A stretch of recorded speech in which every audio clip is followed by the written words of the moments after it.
जय हिंद दोस्तों, स्वागत आप सभी का विजडम एजुकेशन पे। आज 2 जनवरी 2021 है। दैनिक जागरण के राष्ट्रीय संस्करण का कंप्लीट न्यूज एनालिसिस करेंगे।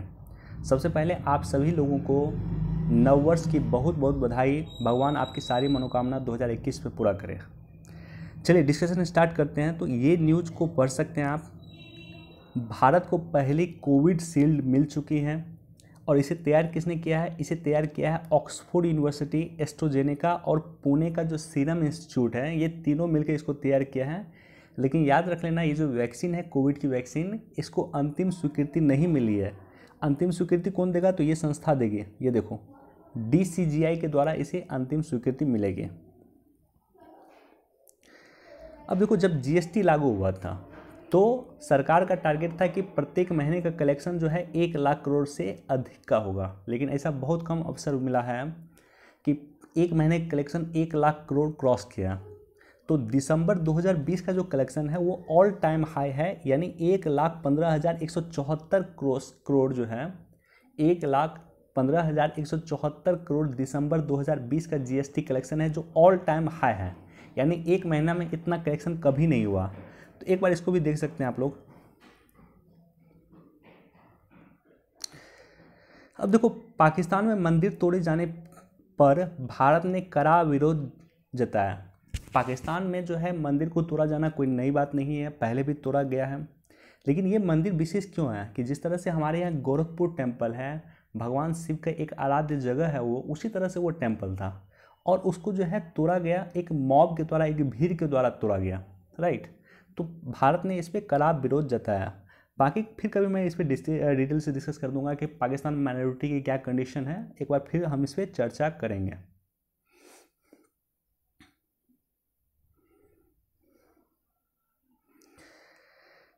अब देखो, 2 वर्षों के लिए सुरक्षा परिषद का अस्थायी सदस्य बना भारत। सबसे पहले तो इस व्यक्ति का नाम याद रख लेना आप लोग। आने वाले 2-3 साल तक ये आपके लिए इम्पोर्टेंट होगा। ये हैं TS त्रिमूर्ति। संयुक्त राष्ट्र में भारत के जो है रिप्रेजेंटेटिव हैं, कौन है? TS त्रिमूर्ति। अब देखो, United nation security council, United nation पे एक अलग से वीडियो मैंने बनाया था, आप जाकर के देख लेना। जितनी भी संस्थाएं मैंने डिस्कस किया है, यूनाइटेड नेशन के लगभग 25-30 संस्था के बारे में मैंने डिस्कस किया है। लिंक मैं आपको टेलीग्राम चैनल पे शेयर कर दूंगा। अब देखो, यूनाइटेड नेशन सिक्योरिटी काउंसिल में जो है टोटल 15 मेंबर होते हैं। 15 मेंबर में जो है 10 मेंबर जो होते हैं वो अस्थायी होते हैं और 5 मेंबर जो है अस्थायी होते हैं। तो 5 मेंबर जो अस्थायी हैं उसमें है कौन?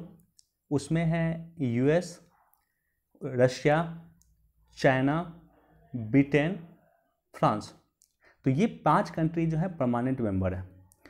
अब देखो, भारत अस्थायी सदस्य चुना गया है अगले 2 वर्ष के लिए। 1 जनवरी 2021 से भारत का कार्यकाल शुरू हुआ, जो 2023 तक चलेगा। और भारत के साथ जो अन्य देश हैं, वनडे एग्जाम वगैरह में पूछा जा सकता है आपसे, नॉर्वे, केनिया, आयरलैंड, मेक्सिको, ये भारत के साथ अस्थायी मेंबर चुने गए हैं। एक बार नाम मैं फिर से रिपीट करता हूँ। नॉर्वे, केनिया, आयरलैंड, मेक्सिको और भारत, ये 5 देश चुने गए हैं संयुक्त राष्ट्र संघ के अस्थायी सुरक्षा परिषद के अस्थायी मेंबर के तौर पे। अब देखो, ये काफ़ी इंपॉर्टेंट न्यूज़ है। प्राइम मिनिस्टर मोदी का अगर ट्वीट देखोगे आप, तो उन्होंने भी ट्वीट किया था इसको लेकर के। तो गरीब और मध्यम वर्ग को घर मुहैया कराना हमारी प्राथमिकता। तो light house project prime minister Modi के द्वारा लाया गया है। लाइट हाउस प्रोजेक्ट क्या होगा कि एक ही जगह पे लगभग 1000 घर बनाया जाएगा और उसको गरीबों में डिस्ट्रीब्यूट किया जाएगा। प्रधानमंत्री आवास योजना का ही, प्रधानमंत्री आवास योजना शहरी का ही एक पार्ट है ये लाइट हाउस प्रोजेक्ट, जिसकी शुरुआत कल किया गया।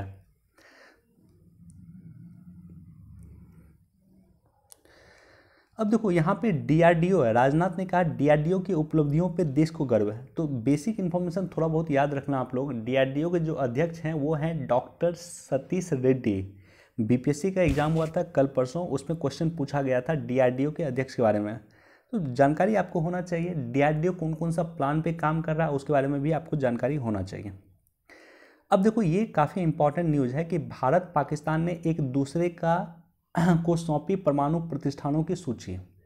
ये जो है 1992 से भारत और पाकिस्तान 1 जनवरी 1992 को पहली बार सूची आदान प्रदान करते हुए लगातार 30वीं बार शुक्रवार को यह कदम उठाया गया। जैसे मान लो पाकिस्तान का एक जगह पर्टिकुलर ये जगह, ये यहाँ पे एटम रखा हुआ, यानी परमाणु बम यहाँ पे रखा हुआ। हमने अगर मान लो मिसाइल से हमला कर दिया इस जगह पे, तो क्या होगा कि परमाणु बम विस्फोट हो जाएगा। विस्फोट हो जाएगा तो पूरा आसपास के एरिया जो है वो उससे प्रभावित हो जाएंगे, राइट। तो इसलिए क्या होता है कि पाकिस्तान जो है अपना लिस्ट हमको देता है कि हमारा जो परमाणु हथियार है वो इस पर्टिकुलर जगह पे है, यहाँ पे आप अपना मिसाइल नहीं दागें, यहाँ पे आप हमला ना करें। उसी तरह से हम भी अपना लिस्ट देते हैं कि हमारा जो परमाणु मिसाइल है या परमाणु जो प्रतिष्ठान है वो यहाँ पे इस पर्टिकुलर जगह पे, यहाँ पे आप हमला नहीं करें। तो ये म्यूचुअल अंडरस्टैंडिंग है। भारत और पाकिस्तान के बीच में कई युद्ध हुए हैं, बावजूद इसके ये सारा का सारा चीज़ें होता है, राइट। अब देखो, कर्नाटका सरकार 1000 नर्सों को ब्रिटेन भेजेगी। तो इससे दो चीज़ों को आपको समझनी चाहिए। पहली बात कि ब्रिटेन जो है यूरोपीय यूनियन से बाहर आ चुका है, और इस तरह से बाहर आने का फ़ायदा भारत को मिल रहा है, भारत अपना नर्स वहाँ पे भेज रहा है, राइट। तो ये चीज़ें आपको समझना चाहिए। और दूसरी बात क्या है कि भारत का संबंध अब जो है मजबूत होगा। ब्रिटेन का संबंध भारत के साथ अब और मजबूत होगा, जैसा कि अपेक्षा की जा रही है कि ब्रेग्जिट के बाद ये संबंध अधिक सुधार होगा। और उसी का एक प्रतिरूप आप इसको देख सकते हैं। और साथ ही साथ आप लोग याद रखना, 26 जनवरी 2021 को जो है हमारे देश के गणतंत्र दिवस के अवसर पे हमने इनवाइट किया है ब्रिटेन के प्राइम मिनिस्टर बोरिस जॉनसन को।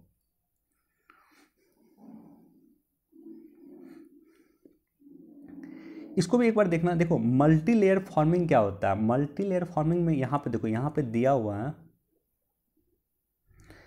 पहली लेयर जो है जमीन के गहराई में होने वाली अदरक होती है, दूसरी परत में धनिया होता है, पालक होता है या मेथी होता है, और तीसरी परत में जो है बेल वाली सब्जी जैसे लौकी हो गया, तोरई हो गया। तो 3 सब्जी को एक साथ उगाने की जो प्रक्रिया है उसको कहा गया मल्टी लेयर फार्मिंग। 2 या 2 से अधिक फसलों को एक साथ उगाने की प्रक्रिया को मल्टी लेयर फार्मिंग के नाम से जाना जाता है।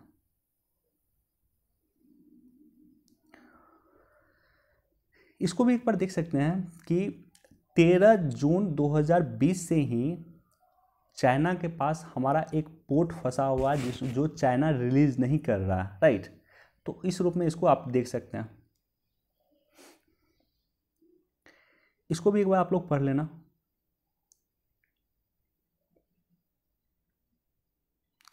देखो, नौसेना को मिला एक और हाईटेक पोर्ट, बहुत इंपॉर्टेंट नहीं है लेकिन एक बार इसको पढ़ सकते हैं आप लोग।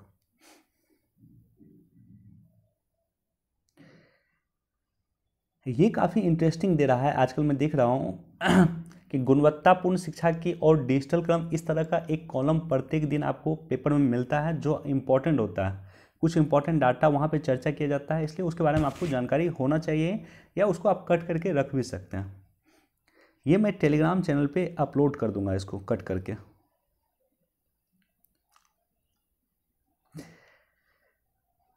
एडिटोरियल बहुत इंपॉर्टेंट नहीं है आज का, इसको एक बार पढ़ सकते हैं। ऊपर वाला दोनों ही इंपॉर्टेंट नहीं है, इसको एक बार आप देख सकते हैं, लेकिन ये भी बहुत इंपॉर्टेंट नहीं है। देखो, जम्मू कश्मीर में बागवानी क्षेत्र में 1700 करोड़ निवेश करेगी नाफेड। तो नाफेड जो संस्था है इसके बारे में ऑलरेडी हमने कई बार डिस्कस किया है। ये संस्था के बारे में आपको जानकारी होना चाहिए। और ये जो सारा काम हो रहा है, इन्वेस्टमेंट बढ़ रहा है।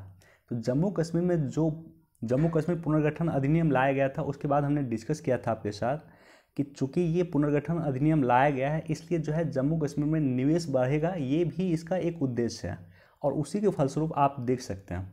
साथ ही साथ जम्मू कश्मीर में जो पुनर्गठन अधिनियम लाया गया था, उसका 1 वर्ष कंप्लीट होने पे कई एडिटोरियल आया था 5 अगस्त 2020 के समय में। उस समय में हमने डिस्कस किया था कि 1 वर्ष में जम्मू कश्मीर में क्या क्या चेंजेस हुए हैं, राइट।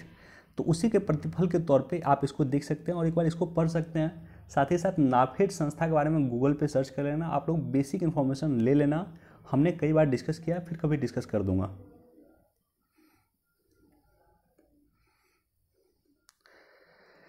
बिजनेस पेज पे कोई खास न्यूज़ आज नहीं है, राइट। हाँ, ये काफ़ी इंपॉर्टेंट न्यूज़ है। पेरिस क्लाइमेट चेंज जो समझौता हुआ था 2015 में हुआ था, और उसी के फलस्वरूप भारत में इंटरनेशनल सोलर अलायंस की स्थापना हुआ था। भारत में इंटरनेशनल सोलर अलायंस की स्थापना हुआ था पेरिस समझौता के बाद में, जिसके अध्यक्ष भारत है। अब इस बार भी भारत इसकी अध्यक्षता कर रहा है। इसके उपाध्यक्ष कौन है? फ्रांस हैं। तो अब देखो आईएसए में एक चर्चा हो रही है कि जिस तरह से वर्ल्ड बैंक है उसी तरह से वर्ल्ड सोलर बैंक होना चाहिए। वर्ल्ड सोलर बैंक होना चाहिए, यानी मान लो जैसे भारत अगर सोलर एनर्जी क्रिएट कर रहा है, सोलर से इलेक्ट्रिसिटी क्रिएट कर रहा है, तो उस इलेक्ट्रिसिटी को विश्व के देशों को कैसे बेचेगा। इसी तरह से मान लो चाइना अगर सोलर से इलेक्ट्रिसिटी क्रिएट कर रहा है तो उसे विश्व के देशों को कैसे बेचेगा। तो इसके लिए एक विश्व बैंक होना चाहिए जिसे कहा जाएगा वर्ल्ड सोलर बैंक।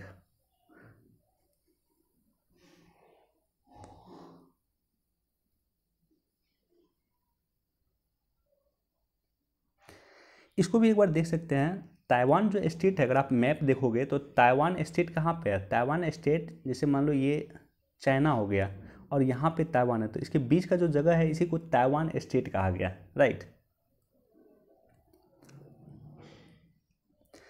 अब देखो ये जो न्यूज़ है कि चीन ने अरुणाचल की सीमा तक बिछाई रेल ने, तो चाइना ऑलरेडी जो है हमारे साथ जो सीमा है, अरुणाचल के साथ सीमा हो, सिक्किम के साथ सीमा हो, हमारी जो है कह सकते हैं आप उत्तराखंड के साथ सीमा हो या लद्दाख के साथ सीमा हो, तो वहाँ पे ऑलरेडी चाइना ने काफ़ी डेवलपमेंट किया है। वहाँ पे रोड बना चुका है चाइना, वहाँ पे जो है अपना इन्वेस्टमेंट कर रहा है, वहाँ पे रेल लाइन बना चुका है। तो इस तरह से काफ़ी डेवलपमेंट चाइना कर चुका है उस एरिया में, राइट। तो इन देखो ये इम्पॉर्टेंट नहीं है, लेकिन इनकी जानकारी आपको ज़रूर होना चाहिए कि चाइना इतना डेवलपमेंट कर चुका है हमारे जो बॉर्डर एरिया में, वहाँ पे भारत उसके बनस्पत बहुत कम डेवलपमेंट किया। भारत ने बहुत कम डेवलपमेंट किया है चाइना के जो बॉर्डर एरिया है उस एरिया में। हमने बहुत कम रेल लाइन बनाई है, बहुत कम सड़क बनाया। चाइना काफ़ी डेवलपमेंट वहाँ पर कर चुका है। इसको तो ज़रूर आप लोग देखना कि भारत रत्नों की नगरी है काशी, इसके बारे में आपको जानकारी भी होना चाहिए। अब देखो लाइट हाउस प्रोजेक्ट के बारे में जो दिया हुआ था फर्स्ट पेज पे या सेकेंड पेज पे, उसी के बारे में यहाँ पे दिया हुआ है। इसको भी एक बार आप लोग देख सकते हैं।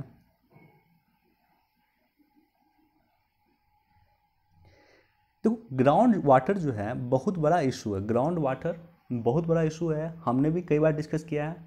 सरकार इसके लिए परियोजना लाई थी, अटल भूजल परियोजना, जो 6000 करोड़ की परियोजना थी ग्राउंड वाटर को इनरिच करने के लिए। और ग्राउंड वाटर से ही संबंधित एक न्यूज़ यहाँ पे दिया हुआ है, इसको भी देख सकते हैं कि भूजल दोहन से धंस सकती है ज़मीन।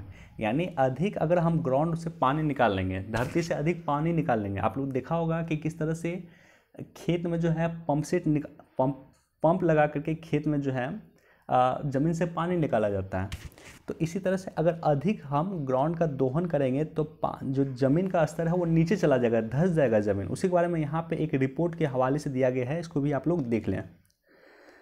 एटलीस्ट जिस न्यूज़ का मैंने डिस्कस किया है यहाँ पे आपके साथ, जिस न्यूज़ को मैंने बताया कि आप लोगों को पढ़ना चाहिए, उसको ज़रूर पढ़ें, खुद से पढ़ें, राइट। चलिए वीडियो देखने के लिए धन्यवाद, thank you so much. Please do like share and subscribe, thank you.